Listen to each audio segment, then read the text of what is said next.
Welcome back. If you're just tuning in and missed our conversation with Jan Wagner, you can watch it as well as past episodes of MWR Life on Air at youtube.com/FortCampbell101.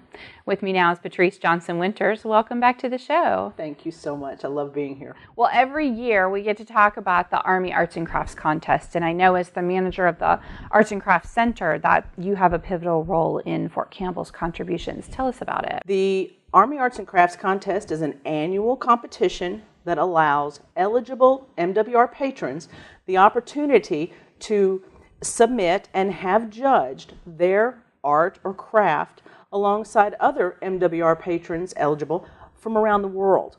And it's a contest really unlike any other contest. It's absolutely wonderful. What qualifies an MWR patron? Who are the categories of people that are eligible to participate? That is going to be anyone who has a DoD ID card that enables them to use MWR facilities on post.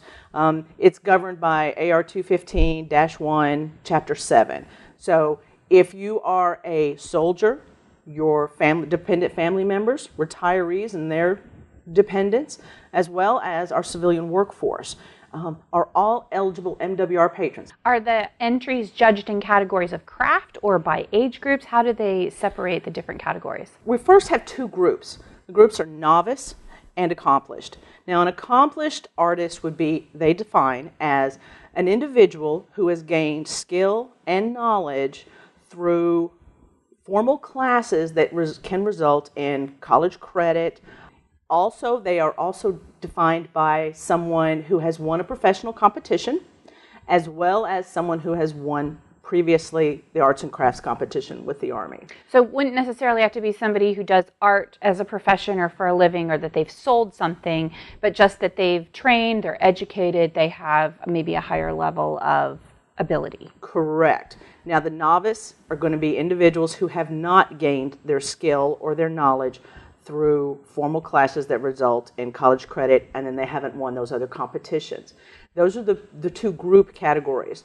Then there are 9 categories that are in each group that break down the different media that the contest incorporates. Those 9 have changed over the years, so I'm going to try to get them all right.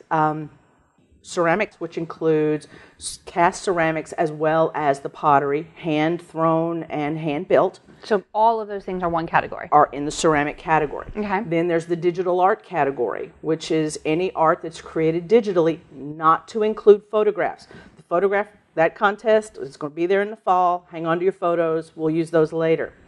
Then there's the drawing category, self-explanatory. There's the jewelry and metalworking category. Glass, which includes glass blowing as well as stained glass.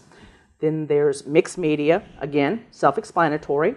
There is woodworking, which includes building furniture as well as wood carving. And there's 3D art, which is going to be a rather large category, I'm afraid, this year. This is a new one because it's going to be all paintings, from water-based paintings to oil-based paintings, as well as print work. And then it seems like I'm forgetting one, but if that's not 9, I've forgotten one. Well, we'll get the list up on the screen for everyone. Absolutely. So do people self-determine which category they fall into, or can you offer advice or guidance if they're not sure? Absolutely. The craft shop is available for all steps of this. To enter the contest, you have to be an AKO, have an account. Right. Now, most of our soldiers, our retirees, our civilian workforce, they all have AKO accounts. But the family members who want to admit their pieces may very well not. They can get an account with their spouse sponsoring them. Right. And that has to be, and I've had people that wanted to kind of piggyback just to make it a little easier. I'll just let my husband use his account. Don't do that, because he's going to get all the credit for your work, and if there's a check coming your way, it's going to have his name on it. So no, get your own account, and we can help you do that. If you're not sure how, we can help you do that. Right. Entries are submitted via photographs, digital photographs, and entered in JPEG. If you don't know how to take a good picture of your photo, because there are definitely some rules, there's some things listed in the guidelines about making sure the background is neutral and making sure the lighting is right and you don't have glares. Nobody wants to submit a piece where they have a reflection of themselves taking the picture in the artwork. So we can help you with all that if you need the help. Any questions that you might have as a result of anything with the competition, where a piece goes, how to take the photos, or how to get on AKO, we can help you. Call the Arts and Crafts Center, and we'll be thrilled to help. Does a person have to work directly with the Arts and Crafts Center to enter, or could they do this all from home if they had the skills they needed? Absolutely. Now, we have people that enter stuff that I see on a weekly basis. They're in there all the time. But then I've got some people that enter that I only see when they show up to get, their award check once a year, unless I happen to run into them at the grocery store. Because there are some people that, like the people who draw and the people who do stained glass, if they've got all the equipment at their house, they may never come into the craft shop. Then there are other people that are working with wood or working with pottery that are maybe in there more frequently. So it's not a requirement. It's not a requirement. I heard you say check. Does it mean that there's money prizes? Yes, there is. First prize gets $300. Second place gets $200, and third place gets $100. And that's Army-wide. So like there's $300 prize in each category. For each category. And each individual artist can submit up to 3 projects per category. So since there's 9 categories, technically they could submit 27 projects. Right. Now, not all of those may make it through the installation level to the DA level. So when you say it has to get past the installation level, does that mean that there's a judging process here? Absolutely. A judging panel of 3 will get together, qualified people get together to take a look at each individual piece. There's the opportunity for you to enter more than 1 photo. Last year, I know they could enter 3. If that hasn't changed, I haven't seen the site yet. But so it's a good idea if you've got a 3-dimensional piece, take a picture of the front, take a picture of the back. You might also be able to do a close-up of a detailed area that you really want to highlight. And there's also a place where you can put a description, where you can actually write what the materials were you used, what size the piece is, how long you took to do it. So you can really impress those judges with the amount of work, the effort, and the knowledge you use putting this piece together. It sounds like there's so many details involved, and I'm sure to an artist they're used to all of those different factors that they're being judged on, but they actually don't send in their piece, so it doesn't really leave their possession. They're just entering photographs of their work. Absolutely. And whatever happens to the winning pieces, do they have to go someplace to be on display? Do you do display here? Or? We definitely can do a display here. As a matter of fact, we can actually, different installations can do it different ways. Some installations may well have all the original pieces come into them first to have a judging and presentation. I have it here. Some of our people don't have the piece here anymore. You're eligible to enter pieces that you have done since the closing of the last competition, which in this case is the 1st of July, 2012. So some of those pieces they maybe took pictures of, and then gave as a gift to someone so they don't have. So we don't require, although we are definitely looking in this year to possibly having those pieces, especially if they're winning pieces, come back that we can put on display. But that it's not a requirement. Have you had winners here at Fort Campbell before? Absolutely. We have almost, I don't want to jinx myself, but we've had many winners from Fort Campbell, and we've had many winners that have even gone on, moved to other installations. And there was one lady that she had entered with us. She came in, I introduced her to the contest. She entered like for 3 years in a row and had something recognized every year. And last year I was like, oh, I haven't heard from her. She's not entered anything. I wonder, is everything okay? And then the list came out, and she had moved to another installation, and so she was winning for them now. But that's still, it's a great thing. It's a great thing. Well, it is nice that they can move around with the military career and continue to enter in the contest and Absolutely. to continue to be recognized wherever they're stationed. It's just another one of those great things about Army life that allows you to be global.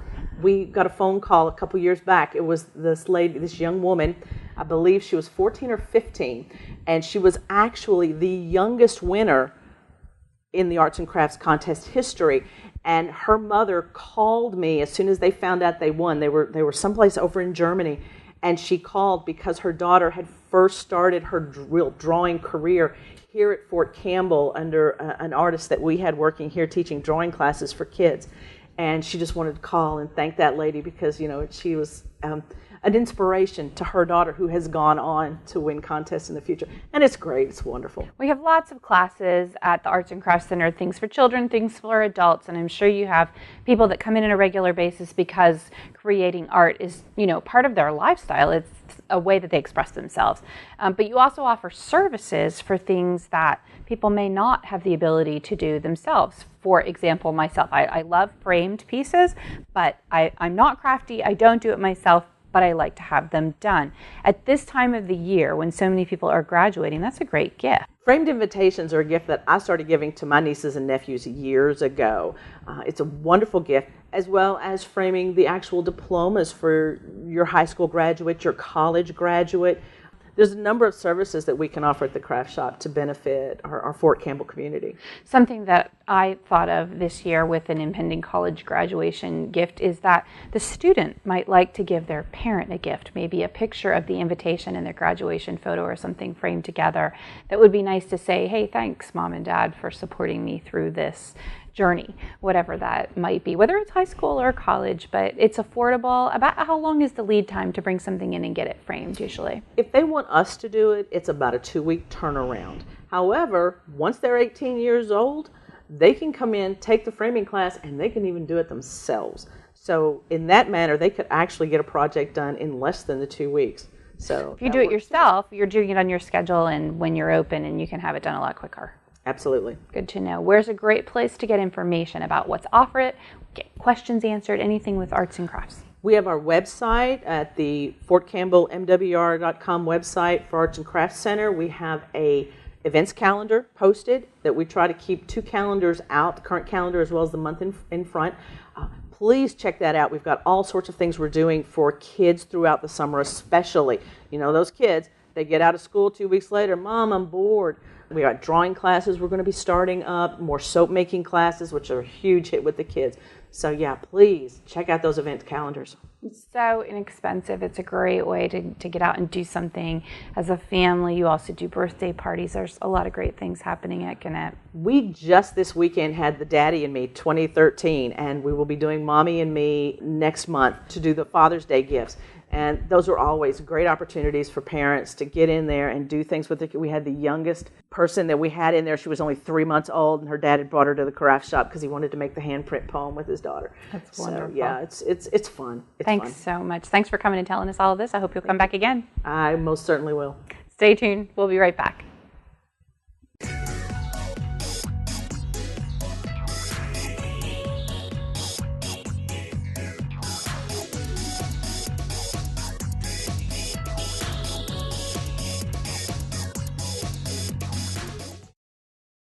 Welcome back, and thanks for staying tuned to MWR Life on Air. If you'd like more information on family and MWR events and activities, you can check out our website or Facebook page, pick up the latest copy of the MWR Family, Single Soldier, or Retiree Life magazines, or call our 24-hour recorded information line.